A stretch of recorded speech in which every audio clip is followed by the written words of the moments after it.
Good morning, everyone. My name is Andy Hall.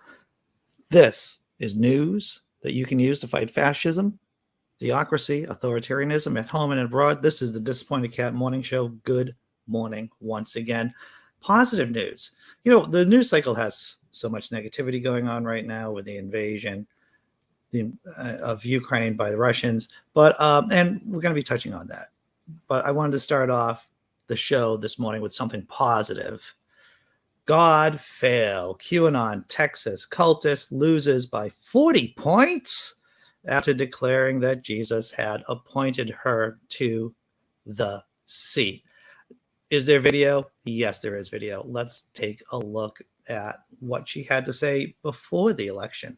Today I just finished a interview with some pastors, and I told them, I said, straight up, I said, I'm only going to win if the church shows up. That's it. If you do not show up, then you will be held accountable, because I have been appointed and assigned for this position. And the God is testing you all. I don't have anything else to say to you other than that. So you're going to either have to show up and show out, or you're going to have to deal with the Lord. And I'm not saying that lightly, and I'm not saying it in a very horrific way either. But that's where we're at at this point. That's where we're at. We've drawn the line. We're past the party lines.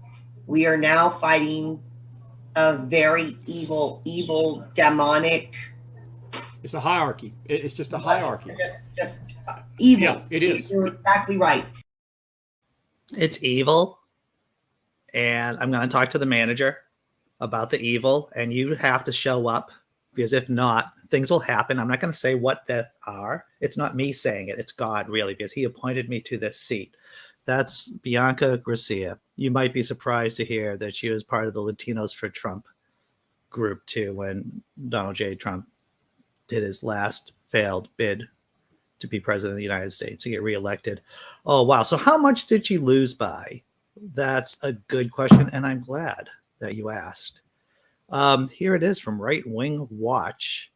Bianca, she lost by a lot, almost 40 points, and she was running for a Senate district, Texas Senate District number 11, of course. Wow. Well, we'll round it up to 40-point loss.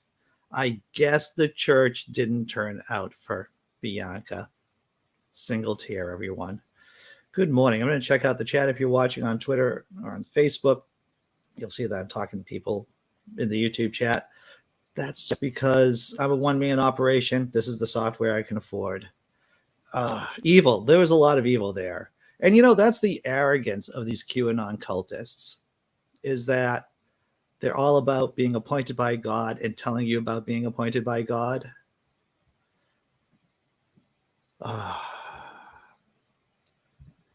I should do little finger quotes when I'm saying evil. Hey. And here's MC Fractal, by the way. MC Fractal, super talented artist and author, to tell you the truth. I hope everyone's doing well today. I'm going to have another positive story, too. I was going to wait. Oh, hit like. Well, thank you. You can hit it. You can touch it. You can caress it. You can do anything you want with that like button, as long as there's pressure appointed. Church of Heretics, Jimmy Lou. Am I going to show up on your channel tonight, Jimmy Lou, 9 p.m.? Or I don't know. There's something going on the Tang channel, and it's going to be fun. It's going to be hilarious. I'm going to be there one way or the other. And so, let's do something else positive.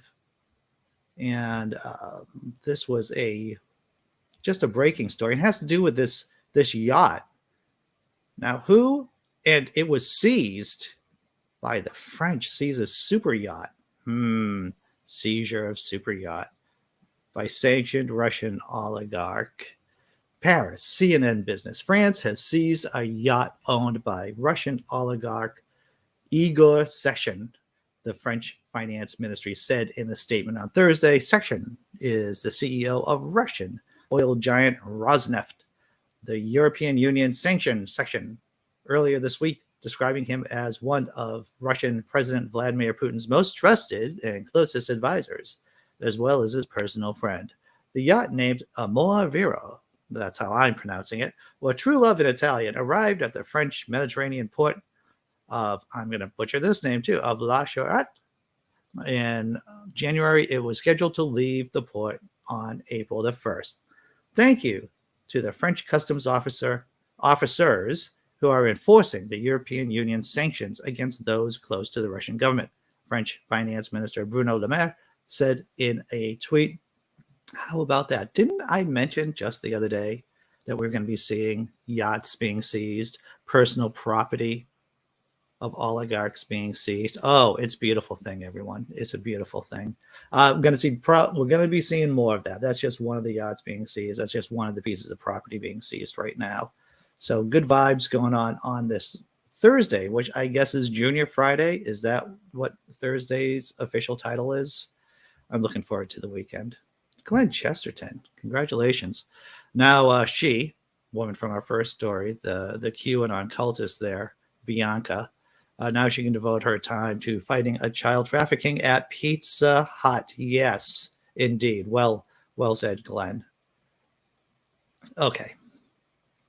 What's our next story in terms of news you can use to fight fascists? Well, I guess we'll talk about NATO, right? NATO countries pour weapons into Ukraine, risking conflict with Russia. Okay, so I was watching. So you may wonder what I do when I'm not here in this space or working on Only Sky. Well, I listen to podcasts while I'm working at my job, or when I'm just hanging around or going for walks. And as many of you know, I'm a fan of Dan Carlin, who does the Hardcore History and Common Sense podcast. Dan Carlin dropped an episode yesterday of Common Sense, talking about the Ukrainian-Russian conflict, or the Russian invasion of Ukraine. Might as well call it that, right? And eerily sounded like a lot of things I was saying about tactical nuclear weapons. I know that I had, and I would not be surprised that Russia uses a tactical nuclear weapon just to show how crazy it is in the Ukraine. We know that they've used poison gas in the past, and not in the Ukraine, but in other areas. And that was one of the things that Dan mentioned on his show. And one of the goals of the West is, of course, we have a couple of goals. One is to stop the aggression, of course, that Russia, invading Ukraine. But another one is to make sure that the conflict does not get bigger. I think we talked about this in one of the after shows, is that there's a real danger of this becoming a major conflict, a worldwide conflict, a world war. And the trick is, how do we stop Russian aggression, inhibit Russian aggression, while at the same time making sure we don't broaden the war? And so that's one of the points of this article. NATO countries pour weapons into Ukraine, risking conflict with Russia. Brussels, the Dutch are sending rocket launchers for air defense. The Estonians are sending Javelin anti-tank missiles. The Poles and Latvians are sending Stinger surface-to-air missiles. And that's one of the reasons why the Russians don't have air superiority, is because of the surface-to-air missiles, folks. The Czechs are sending machine guns, sniper rifles, pistols, and ammunition. Even formerly neutral countries like Sweden and Finland are sending weapons. In Germany, long allergic to sending weapons into conflict zones, sending Stingers as well as other shoulder-launched rockets. In all, about 20 countries, most members of NATO and the European Union, but not all, are funneling arms into Ukraine to fight off Russian invaders and arm an insurgency if the war comes to that.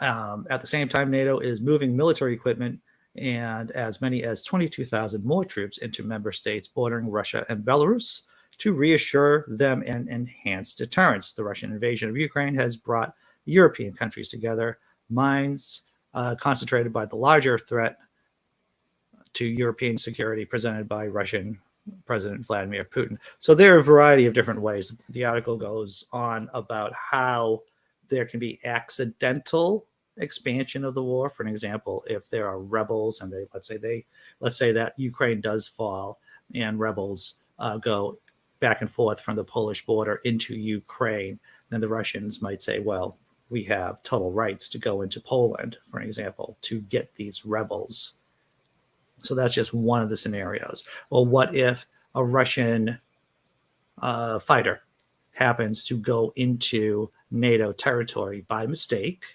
I mean, this is the fog of war, everyone.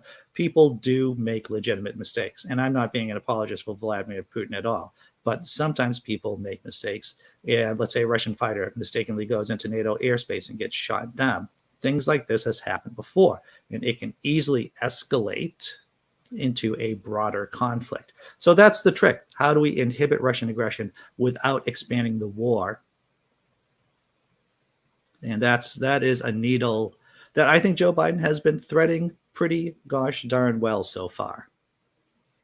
I know it's common for folks to pile on Joe Biden right now, but in terms of how he's been handling this situation, I think he's been doing, I'd give him a B+ to tell you the truth. A B+. Checking out the chat before doing the halftime show, tummy rub show.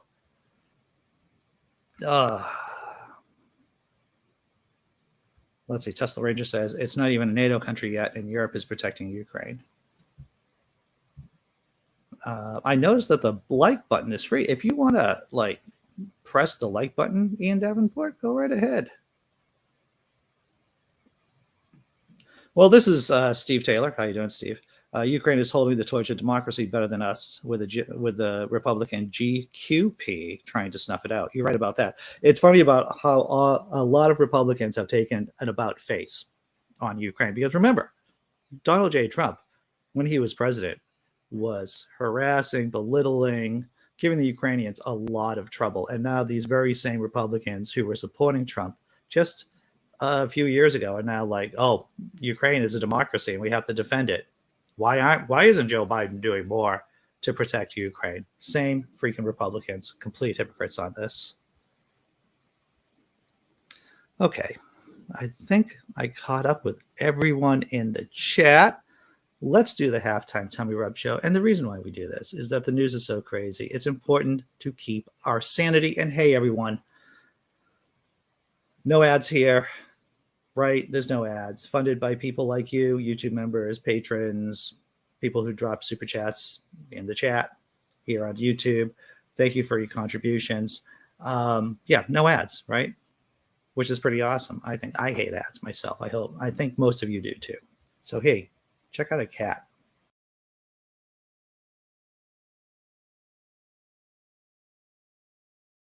I know that this week has been very hard because of the new move, so I've decided that I'm going to be taking you, Millie, and Sky to Target. Yes, and we're going to get your favorite treats, and then we're going to go to Starbucks, and we're going to get the cappuccino. Do you feel better? Huh? Oh.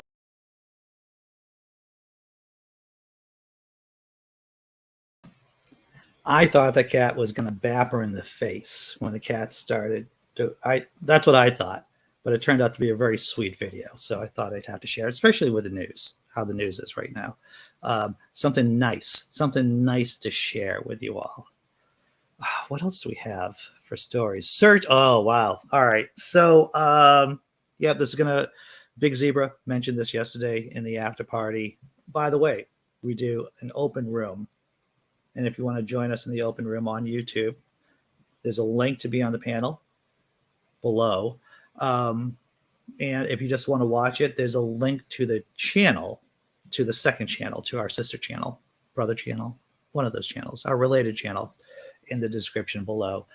Big Zebra mentioned this the other day, and I thought it was worth talking about because we have talked about the residential school scandal in Canada quite a bit in the past, and this is just another sad chapter to this story. Search reveals 169 potential unmarked graves at former Canadian residential school, officials say. This is from CNN. Links in the description below, everyone. Officials uncovered 169 potential unmarked graves on the grounds of a former Catholic residential school in Canada, an Indigenous tribe in Alberta said yesterday. I'm not going to try to pronounce that name. I'm just going to say K. First Nation, which is located over 200 miles northwest of Edmonton, said the discovery was made at the former St. Bernard Mission School at the I'm going to try to say that, ground mission site. The potential graves were identified using ground-penetrating radar and drone imagery, officials said. The residential schools were created for the purpose of separating Aboriginal children from their families in order to minimize and weaken family ties and cultural linkages and to indoctrinate children into a new culture, the culture of the legally dominant Euro-Christian Canadian society, a government report said about the residential schools. This is just another attempt by, what are we going to call, colonists of the government trying to do what amounts to ethnic genocide or ethnic cleansing, at the very least, of the Native peoples in Canada. It is disgusting. The Vatican has not officially apologized for its role. We've covered that story a number of times. The Catholic Church in Canada, in Canada, has not provided the funds for compensation for the victims' families. And CNN gets I would say a D- in terms of reporting, even though it does state the basic facts. They act as an apologist for the Catholic Church, basically saying, hey, look, guys, the Catholic bishops, this group in Canada, apologized, but while the Vatican hasn't, and still the Catholic Church refuses to make financial amends for the victims of this ethnic cleansing that went on for years, for decades. It's disgusting. Wow, that was I think that's it. I'm going to check out the chat and see how everyone is doing here. And then sorry. Hey, well, thank you, Ian Davenport. I do appreciate the support. And this is something I want to ask too. There is a opportunity, there's a chance. Right now I'm using StreamYard. If I upgrade, I get to stream to more platforms, and it would be a higher quality picture, to tell you the truth. And so I'm considering upgrading. I'm not sure. I might actually run a Kickstarter. And the money isn't like super expensive either from what I'm paying now, because I do pay to do this out of my own pocket, which is fine. But I'm thinking about doing a little Kickstarter just to cover the costs of upgrading. I don't know if anyone would be interested in that, but I thought I would throw that idea up. All right, so let's see. Glenn Chesterton, who's from Canada, just shows that Canada is just as bad as the rest of the world when it comes to treating their native population. It is sad. It is sad. Let's see, who else is... I know, right? Tesla Ranger, that was a really sudden. Maybe there should be like a buffer zone between the cat video and talking about the mass graves of children there. Yeah. What's up, 420? I see that you have the Ukrainian flag, the Ukraine flying the colors today. So, all right. We in the royal sense of we should talk about the after party after show that starts at 9:30. If you want to join us, please do. That would be fantastic. I'm going to throw down a cat video to end the show. And then we're going to talk about, I'm going to drop a thank you video for patrons and members and such. And then I guess I'll see you at 9:30, everyone. Does that sound good to you? That sounds good to me. Take care.